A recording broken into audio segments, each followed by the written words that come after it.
नमस्कार। तो आज हमारे पास एक कहानी है। बहुत छोटी सी है पर इसका असर मैं कहूँगा बहुत गहरा है। हाँ, बहुत गहरा। कहानी का शीर्षक है चिपकाया गया टेक्स्ट। हुँ, और कहानी एक नए शादीशुदा जोड़े की है, रमेश और पूजा। हुँ। वो एक ऐसे घर में जाते हैं जिसके बारे में मतलब कुछ पुरानी चेतावनियां हैं। हाँ, अफ़वाहें हैं। बिल्कुल। और रमेश वो इन सब बातों को नजरअंदाज कर देता है। फिर जो होता है वो हमारी आज की चर्चा का केंद्र है। और ये कहानी ऊपर से जितनी सीधी लगती है ना, उतनी है नहीं। ये सिर्फ़ एक भूत-प्रेत की कहानी से कहीं ज़्यादा है। सही कहा। तो चलिए यहीं से शुरू करते हैं। कहानी का एक बड़ा हिस्सा वो रमेश के तार्किक होने पर टिका है। हुँ, वो गांव वालों की बातों को अंधविश्वास मानता है। हुँ, तो एक तरफ मॉडर्न सोच है और दूसरी तरफ पीढ़ियों से चली आ रही है चेतावनी। हुँ। तो सवाल ये उठता है कि क्या होता है जब हम उन चेतावनियों को नजरअंदाज कर देते हैं जिन्हें पीढ़ियों से दोहराया जा रहा है। और पता है यही यही इस कहानी का सबसे दिलचस्प सवाल है मेरे हिसाब से। हाँ। क्योंकि अक्सर क्या होता है, हम ऐसे किरदारों को हीरो की तरह देखते हैं। हाँ, मतलब जो पुरानी बातों को वो दकियानुसी सोच को नहीं मानता। बिल्कुल, जो मॉडर्न है, जो हाँ। पढ़ा-लिखा है, हाँ मॉडर्न है, पर ये कहानी ये उस पूरे नज़रिए को ही पलट देती है। जी। यहाँ उसका तर्क असल में एक तरह का अहंकार है। अहंकार। अच्छा, हाँ। वो ये मानकर चल रहा है कि जो कुछ उसकी समझ से बाहर है, वो हो ही नहीं सकता और यही उसकी सबसे बड़ी गलती बन जाती है। मतलब आप कह रहे हैं कि गांव के बुजुर्गों की वो चेतावनी, जो औरत अमावस्या की रात अकेले छत पर जाती है वो इंसान नहीं होती, वो सिर्फ अंधविश्वास नहीं था। वो एक तरह का कोड था, एक अनुभव से निकली हुई सीख। बिल्कुल, आप सोचिए लोक कथाएं बनती कैसे हैं? जी। वो हजारों सालों के अनुभवों का, घटनाओं का एक निचोड़ होती हैं। सही बात है। हो सकता है उनके पीछे का विज्ञान उन्हें ना पता हो, लेकिन उन्होंने एक पैटर्न देखा था। अमावस्या की रात सिर्फ एक डरावना शब्द नहीं है। अच्छा। हाँ, ये प्रकृति के एक चक्र से जुड़ा है। कई संस्कृतियों में मतलब ये माना जाता है कि इस समय कुछ शक्तियां ज्यादा प्रबल होती हैं।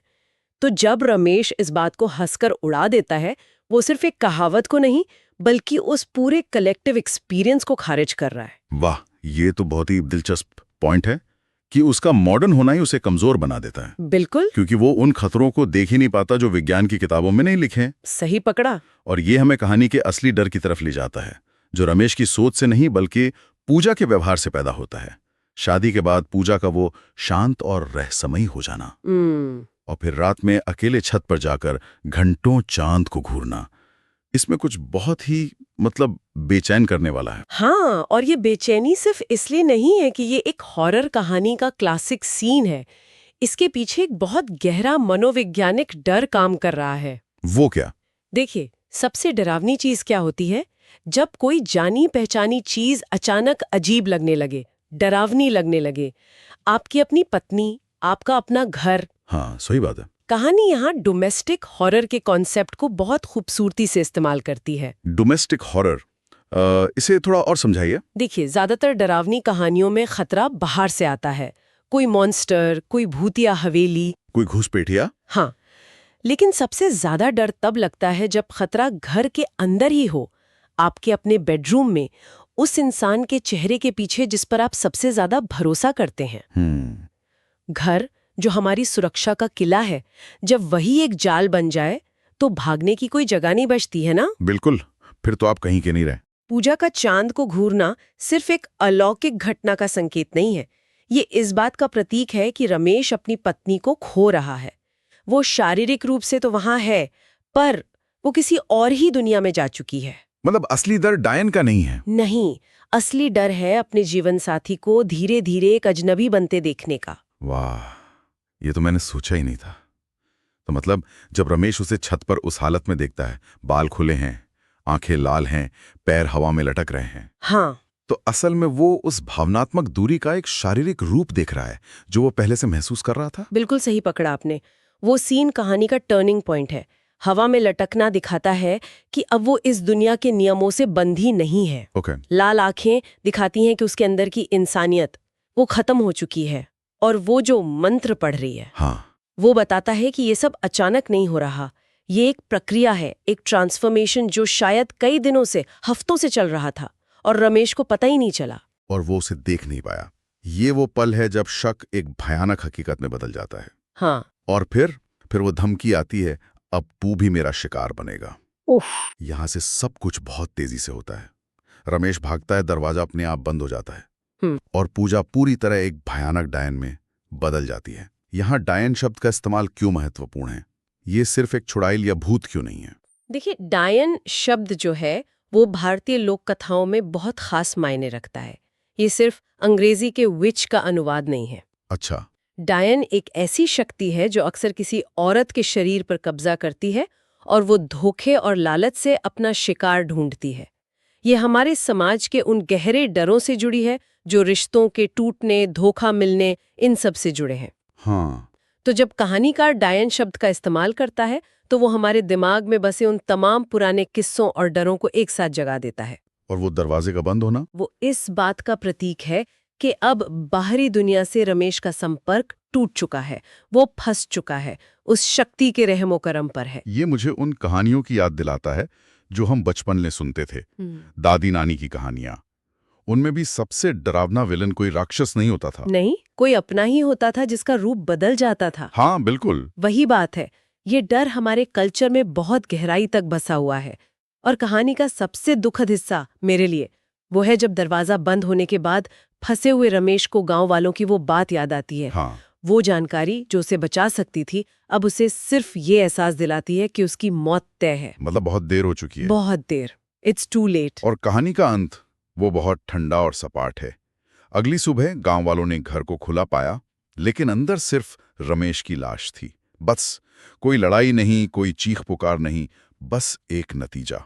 ये इतना असरदार क्यों है? क्योंकि सबसे बड़ा डर अनकही बातों में छिपा होता है। हम्म। कहानीकार हमें ये नहीं बताता कि उस रात बंद दरवाजे के पीछे क्या हुआ, ये वो हमारी कल्पना पर छोड़ देता है। और हमारी कल्पना तो किसी भी लिखे हुए सीन से ज्यादा भयानक हो सकती है। कहीं ज्यादा।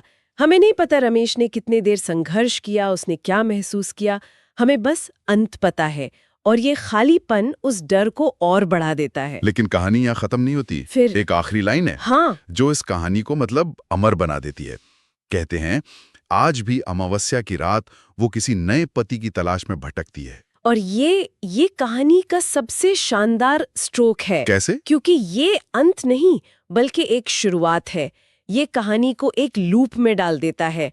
अब ये सिर्फ रमेश और पूजा की कहानी नहीं रही, तो ये किसकी कहानी बन गई? ये हम सब की कहानी बन गई। वो डायन उस घर से आजाद हो चुकी है और अब वो हमारे बीच है।